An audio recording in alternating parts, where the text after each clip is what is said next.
I'm Tim. Welcome to Watch You Want, and thanks for logging on. Today we are looking at the IWC Portugieser Automatic 5702, 42.3 millimeters, 18 karat red gold. Yes, I did say Portugieser. We're now calling the watch as per the German nomenclature. As of 2015, we're celebrating the 75th anniversary of the immortal Portuguese reference.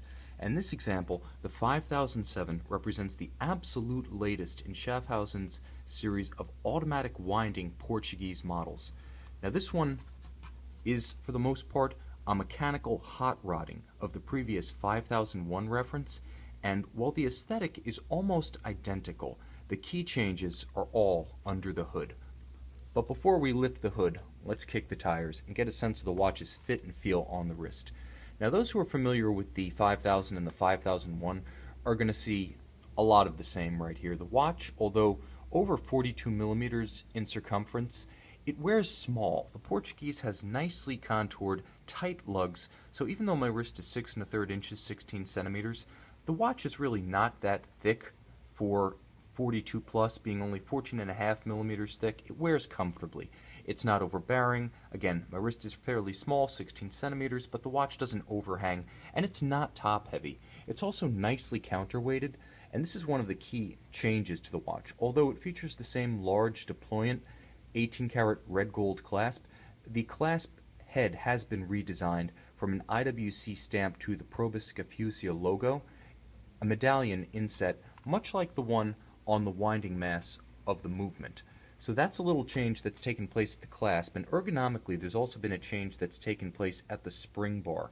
Now previously they were straight, now they're semi-conforming, meaning that they do curve to conform to the curvature of the case, and they also allow the straps to fold down a little bit more directly and conform more precisely to the wrist. They actually extend outward a little bit. The way they bow out and they splay out, it comes out to meet the curvature of the wrist. So ergonomically it's a small distinction, but it's one that makes a meaningful difference if you're like me and your wrist is 16 or 15 centimeters in circumference and you're kind of at the lower end of the average range, or even a little bit under average in wrist size. The newer 5007, especially because of those spring bars, is an excellent fit, but still very similar to the 5000, very similar to the 5001. Now, in terms of compatibility with the dress cuff, it's going to be touch and go. 14.5 millimeters thick. It does feature a concave bezel that bows inward a little bit and actually acts as a ramp to help a sleeve get up and over it. But as soon as you're over 14 millimeters with a fairly squat case, it may not be the best choice for a very tight cuff, although long sleeves in conventional sport jackets should not be a problem. Now, the aesthetics of the watch are a highlight, but also little changed from the 5001. You see all applied rose gold numerals, a beautiful metallic sunburst slate dial. IWC calls this alternately slate and ardoise. It's beautiful. It reflects light with a real dynamic life to it. And you can see that little spinning reflection of light as it plays across the dial. It has a real texture, a pronounced grain, and it's alternately silver and, true to its name, slate. But it's beautiful, it's dynamic, it gives a lot of personality to this watch, because I think the highlight of this example in red gold with the slate dial really is the contrast. Now that starts on the case with the alternately brushed flanks and polished bezel, lug tops, and case top, and then it continues onto the dial where the inset rose gold indices and Arabic numerals, as well as hands, subdial, and center, contrast beautifully with that slate or ardoise metallic grained dial. Very nice to look at. Also sort of a playful nod and a wink, in as much as the watch uses a couple different color tones. I see white, I see gold, I see splashes of red, of course red gold and slate. It's a high contrast watch that is nevertheless not a sports watch. Oftentimes dress watches, especially those that feature a silvered or gray dial, can appear very monotone. IWC avoids that with deft creativity. This is a beautiful example of one of IWC's most formal Portuguese references.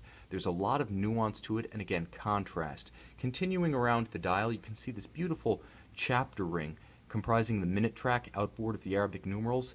It adds contrast to a dial that is vast, by no means busy, but quite classical in as much as it reads as a Portuguese instantly to those who know and love the reference. Now we do have subseconds at 60, subseconds right here at 9 rather, and the power reserve at 3 o'clock, traditional elements that have been in play since the debut of the original 5001. And there's not a whole lot of change in terms of the printing on the dial, but if you do compare it to the 5001, there's a very subtle shift from a heavier font used for the printing of the chapter rings as well as the graphics to a more delicate font. It's almost as if less ink is used. All the characters have been shrunk just a little bit to let the dial, its grain, its color, its reflections, its texture play a bit more prominently on the 5007. That's just my in-the-hand impression of the watch. Now, major changes are in store on the case back. One look, and those who are familiar with the 5000 and 50000 series IWC calibers are going to realize that IWC has been burning the midnight oil in crafting this caliber 52010. The biggest changes have to do with the bridges, the winding rotor, the winding system, and the escapement itself. Now, first and foremost, let's talk about skeletonization of the rotor and of the barrel bridge. You can see now, rather than one mainspring barrel, two mainspring barrels in series. You can see rather than a semi-skeletonized winding rotor, now largely evacuated so that you can see more of the movement on the side that's otherwise obscured by the rotor. Now the golden medallion has been shrunken down, and all elements of the arms of the rotor have been pared down, really minimized, so that the rotor takes up as little space as possible in order to afford as much of a view of this 52000 series caliber as possible. Now, the move from one mainspring barrel to two is important on two levels. First and foremost, IWC was able to get more consistent torque release from two mainspring barrels than from the original one. And second, because the escapement has been modified from a 21,600 vibration per hour or 3 Hz escapement to a 28,800 or 4 Hz level, more power storage and a more consistent torque release is necessary to maintain the 7-day power reserve with the higher beat. It does use more energy, so more energy, more consistently released is the aim here, and IWC achieves that. Now, the famed Peloton pawl-based winding system is the other focal point of IWC's upgrades.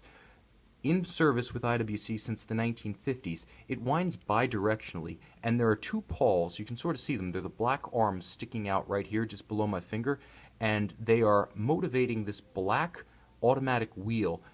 One pawl releases, one pawl pulls, regardless of which way the rotor is winding. The difference here is that the pawls in the wheel are now rendered in black ceramic, operating completely unlubricated. They now reinforce one of the few elements of the Peloton system that had any potential for wear and weakness relative to other winding setups. So IWC has taken its use of ceramic in the winding system, previously limited to the unlubricated sealed for life rotor bearings, and extended the use of ceramic now to the pawl-based winding system.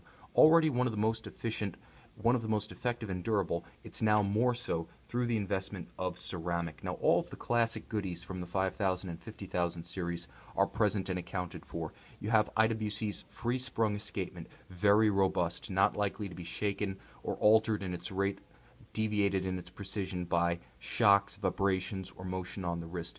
Breguet overcoil hairspring with a free-sprung escapement is a Rolex-like recipe for stability and durability. Now, it is, to this day, and has been since its debut in 2000, the world's largest automatic winding wristwatch caliber. It retains that title. It's a phenomenal feat in as much as IWC has designed a large caliber to fit a large case, and that's something seemingly 90% of the wristwatch industry is unable to do. Moreover, it features hacking in as much as you pull the crown, it stops the balance, and it allows you to precisely synchronize the watch to the second to match a reference time, either an atomic clock or a known accurate quartz watch, because after all, what is the point of accuracy, stability, shock resistance if you don't have the ability to synchronize to an accurate time? So IWC gives you that as well.